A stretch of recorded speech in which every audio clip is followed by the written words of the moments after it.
Hi, and welcome to Telly Talk. I'm Liv. And I'm Ben. And on this episode, you'll hear our carefully considered and not at all random thoughts on a show we like.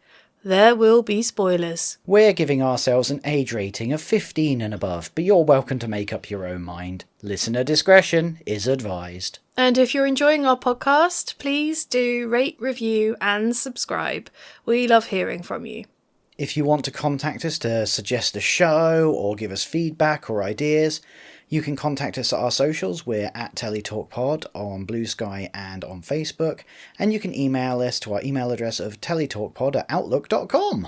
So this episode, we are armchair experting Married at First Sight Australia. This is dinner party number 7, season 12, episode 32. The penultimate dinner party. Yes. Penultimate? Yeah. They say second last, but... I don't know how much we're going to have to say because they whiz through some of these couples. We hardly see them at all. A tale of 4 good couples and 2 shit shows. So let's get started. Athena and Adrian. We just see them smiling a lot. I'm starting to think I might like Adrian. It's concerning for me. It's questioning my entire worldview, but maybe people can change. I think he's done a lot of work in the background. Yeah, I think so, because I was slightly worried he was going to go back to classic Adrian from the preview that we saw at the end of the last commitment ceremony. Yeah. But it seems like not so much. He's calling people out left, right and centre, and he's hilarious. He is, and it's weird. Yeah. Oh, no, well, him calling out people isn't weird, but just the fact that I'm enjoying him and he and Athena's dynamic. I don't know what to... I'm all of a tither. I can tell. Let's move on. Down is up and up is down. Rhea and Jeff. They continue to be solid, the most proper couple there is, and they don't count. Okay, but they do, though. I know. And he actually gives her a house key as well. Yeah. That's so nice, because she's telling everyone at the table. A worldwide MAFS first. Yeah. I mean, I'm sure Ryan was thinking about giving Jackie a house key. Or she was stealing one, I don't know. It would have been the wrong kind of key. You're jumping ahead, like, I want to keep this. Okay. Yeah, they're good, they're happy. Yay. Jamie and Dave seem a lot better. Yes, I'm so relieved. Me too. He has done the work. Yeah. At least it seems like it. Yeah. And they seem really happy. She seems more reassured. He is expressive. His emotions are reaching his eyes. You're happy then? I am. I'm worried, but I'm happy. What are you worried about? Well, you know, the preview to the next episode makes it seem like she might not be fully convinced, but they've lied to us on those previews before. Yeah, they have. I don't know. I'm hopeful. It was really nice to see them. It was quite emotional. I know you were getting quite emotional. Yeah. Oh, it brings a tear to your eye, doesn't it? I know, I was getting a bit more than that. I was a bit hyperventilating, like, oh my god, it's all fixed, it's fine. Hopefully that's not too premature. But yeah, it's good. I also enjoy that she was like, yeah, I'm going to mind my own business, sit back and let everyone else be the problem. Nah, I'm going to be all up in their business. Yeah, I do like Jamie. Jamie doing Jamie things. Yeah. Do not change. Now, I wrote down that Athena and Adrian, Rhea and Jeff, Jamie and Dave, Karina and Paul actually were all quite smiley. But with Jamie and Dave, these smiles become laughter. As the evening goes on, they are having so much fun together. And it was just so lovely. Yeah, that's true. There was a lot of happiness. Yeah. For most of the couples. Well, yeah, and as I said, this includes Karina and Paul. They seemed relaxed. I noticed quite a lot of micro communications between them. Okay. I think I've just made that up. Okay. But, okay. If it is a thing, I don't know what it means, because I'm intending it to mean there were just lots of little quick check-ins, lots of just touching of each other just briefly, just those connections. Yeah, it was interesting because they talked about how the homestays sort of reaffirmed that they missed each other and that they were an important part of each other's lives and stuff. I still get the ick from Paul. I think maybe those micro communications or whatever you're calling them, they feel like he's constantly pouring at her and doing these weird little things where he's like constantly like just at her. And they just feel weird and uncomfortable to me. Like it's almost too performative. I suppose it is performative because they've been through the ringer, these two. Maybe he's just really needy, and as a fellow needy bitch, I'm like... You don't like it in other people? Maybe I'm seeing too much of myself in him now, I don't know. And I'm seeing him going, yeah, he's totally fine. I married someone like that. Yeah. I don't know, maybe it was too close to home, but I'm just like... Yeah, okay, well, I guess we'll have to see, because we don't really get anything more from them this episode. No, and just like that, we've done 4 of the 6 couples. I know, but we are getting there now. TJ and Beth, they're bringing some drama. They are, and I feel like this kind of came out of left field. I know, but also, it's the same point they've raised before, so they're clearly not actually solutionising in those previous ones. No, and it's really interesting, because like the fundamental thing that came out of the previous commitment ceremony was that TJ is struggling to be too tactile because he needs that emotional connection. Yeah. And they revealed quite quickly that quite soon after that, they were intimate. And so Beth felt like that meant he was there emotionally. Yeah. And it turns out he's not. This is so confusing for her. Yes, and he tries to explain it by saying, I did it because that's what you wanted. And he put a real emphasis on you. Yeah. That hurt me. I think it hurt Beth too. Yeah. Probably more. But she said that she was feeling hurt, disappointed and embarrassed. Yeah. That's a lot. And none of those things are good. And he didn't seem to be particularly aware of her discomfort. Like when they were doing their sort of chat at their apartment before they came to the dinner party, in a scene that I've never seen before, they were talking about, are we going to go together? Do you want to go together? And he was like, can we just go together so that, it looks all right? He was sort of couching it. So that we have less questions asked of us, really. Yeah, he was couching it in a, do you want to? Either way is fine. But he was very unsubtly going, well, please. I feel like we were moments away from him doing an Adrian and saying, let's not talk about this. I don't want you to talk about this. I think he was trying to do damage limitation in a slightly poor manner. Yeah, but he didn't get that far. So they do talk about it.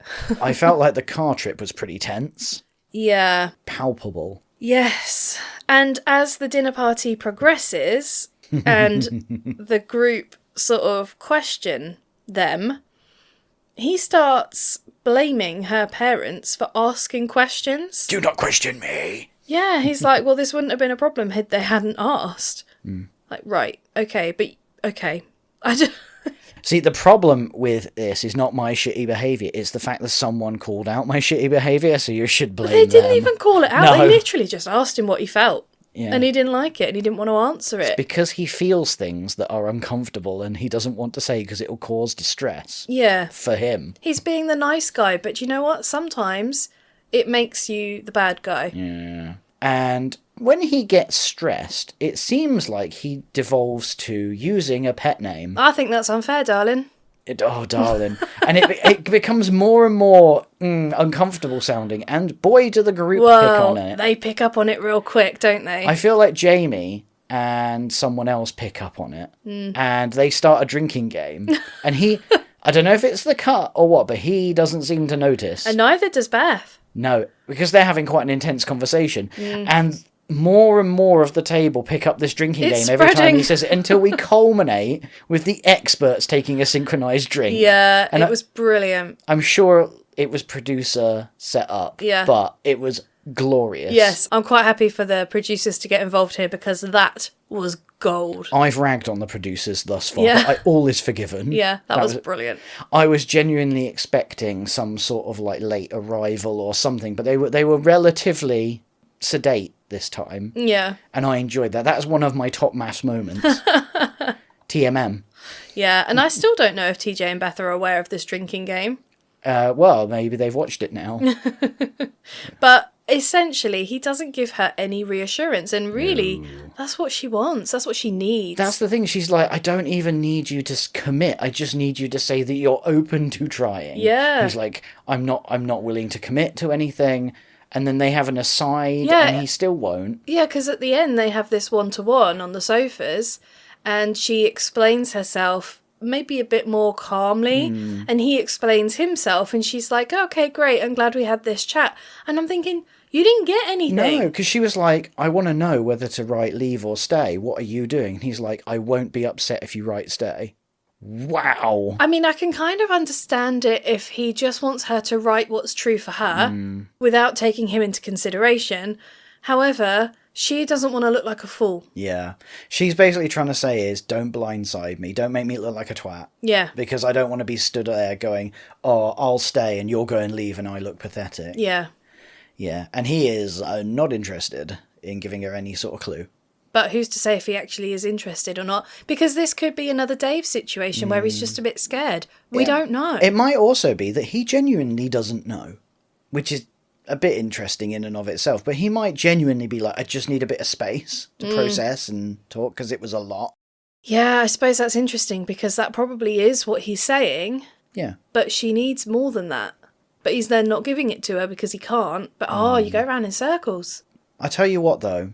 When it comes to feedback, there is one couple for which there is an abundance of feedback, even if it is single direction only. Yes. Oh my god. Jackie and Ryan finally reach the glorious conclusion. I loved this. I loved seeing Ryan in this state of mind. Rai Superfly has had a glow up and it is glorious. Yes. He is loving life. Because she calls him evil. Yes. And she's looking forward to walking in alone because then everyone's going to know how evil he is. And then we cut to him and he's singing, "What a Wonderful World," to himself. And then it cuts back to her, like, talking to herself, like, ranting and building herself up. Then it cuts back to him going, "All by myself." Oh, wait. I like this. Yeah. This is the way forward. I was just like, oh my god, I love Ryan now. I like him even more than Adrian. Yeah. But she loves the attention of walking in alone. She loves it. But she doesn't quite get the same response as when others walk in alone. And actually, the experts pick up on that a bit later as well. Yeah, it's because the group know Jackie is full of shit. Yeah. So full of shit. Yeah, well, they even say that. Like, okay, well, we understand that this is your side, but I still want to hear from Ryan. Adrian just says to her face, yeah, but we don't know the whole story, do we? I'm like, go, man. Go, Adrian. Go, get her. Yeah, yeah. And Ryan, single Ryan, is hilarious. Yeah. But not as hilarious as pseudo-single Jackie, who is like, Ryan, he's just not self-aware at all. He's so deluded. And I'm like, oh, the delicious, tasty irony. Yeah. Well, at the table, Ryan gets the opportunity to speak his truth. Yeah. And Jackie refutes everything. And I noticed that that's very much like Veronica did last time. She does not pick the right people to emulate. Well, I was going to say, this is showing a pattern of behaviour in her for me, because I've noticed before that she's copied other members. Yeah. When Jackie brought up her future children, that came off the back of the week before Athena talking about her actual child. And it just feels like Jackie notices what other couples do and then copies it for herself. With much less effective results. Yeah, or partly because people have heard it once before already. I mean, it wasn't really that successful for Veronica either, so... With Veronica and Elliot, everyone was left in a state of, we don't really know who's right. Yeah. Here, we have Jeff going, no, I was there. I heard that letter firsthand. You are lying. Yeah, that's right. Like, everyone already thinks Jackie's full of shit. And then she calls out Jeff saying, no, I didn't say that. And everyone's like, well, we're obviously believing Jeff over you. Ryan and Jeff are saying the same things. I think Jeff, this episode, took the title of Best Reaction Shots. Because he is just like, what in the actual hell? He's so confused. In facial form. Yeah. He's just like, but I heard that. And, well, whatever. But Yeah, well, for Jeff, this reaction is a week past when it was due. He was expecting this last time and it didn't come. Yeah, exactly. It's really interesting because he's still astonished that they're even talking to each other. Yeah. And Jackie is determined, single-minded, that she is getting an apology for how his friends spoke to her. And like she's like, eventually she does persuade him to come aside to have a chat. Well, before that, I wanted to talk about her inappropriate giggling. Yes. Like, she's just laughing and giggling, and it's so inappropriate. She's not reading the room. I think other people said, is she just not aware? I think she's loving the drama and she's loving being centre stage. Oh, do you? To me, it seems like a defence mechanism that comes across as manic. I think when she is uncomfortable and does not know what to do, she just laughs. Well, that's what other people were thinking. But my gut reaction was she's loving it. Oh, okay. Much like she was looking forward to walking in single. I think she thrives on this attention. And it's not until almost just beyond this that she realises actually that attention is highly negative. She's gone too far. Yeah. She took Ryan for granted. Yeah, and then that's when she takes him out. After really having to persuade him. Yeah. And that's when she starts really pushing. Because I thought at that point, oh, okay, she's realised she's gone too far. Maybe she'll apologise or rein it in. I don't know why I love thought her that. apology. I made some notes. I'm doing you a favour in her feedback. Yeah, oh, yeah. Oh, feedback is a gift. That was my other thing. And boy, does she give a lot of gifts. Yeah. Why don't you want to be someone great? Yeah, I loved Ryan's reaction to that. But you came here to learn. Oh, yes. Well, she started off by going, are you sorry about all this? And he just goes, no. No. And she was like, what? But you're just going to let them talk to me? He's like, they mean more to me than you do. I'm Yeah. like, slam! Yeah. I mean, it's brutal, but yes! Mm-hmm. Oh, man. And he's saying, like, do you really want more of this? Because I don't. Yeah. And all this time, she's got really glossy eyes. But there's no tears. No. And this is what Dr. Adam from the Sister Wives Professor would call crying adjacent behaviour. Yes. And She's doing all the right movements, the sniffly sounds, the voice shifting. Yeah. Yeah, but there's no actual crying. No, and she snaps, like, almost instantly to and from distraught sort of pseudo-crying to smiling, chatting, then back to... Yeah. There's no consistency. Yeah, she's doing him a favour. So when she says that, she snaps back into herself, then she'll go back into crying, then she'll come back, don't you want to be someone great? Then she'll go back into her crying adjacent behaviour. I think the one authentic thing that she said in amidst all of it was the unguarded thing of no one meets my standards. Yeah. And I just think it's not even a case of she has a defined set of standards. I think she's just always reacting to nothing is good enough. Whatever her partner is, that won't be good enough. And the standard is always whatever's a bit higher than what you are. Yeah.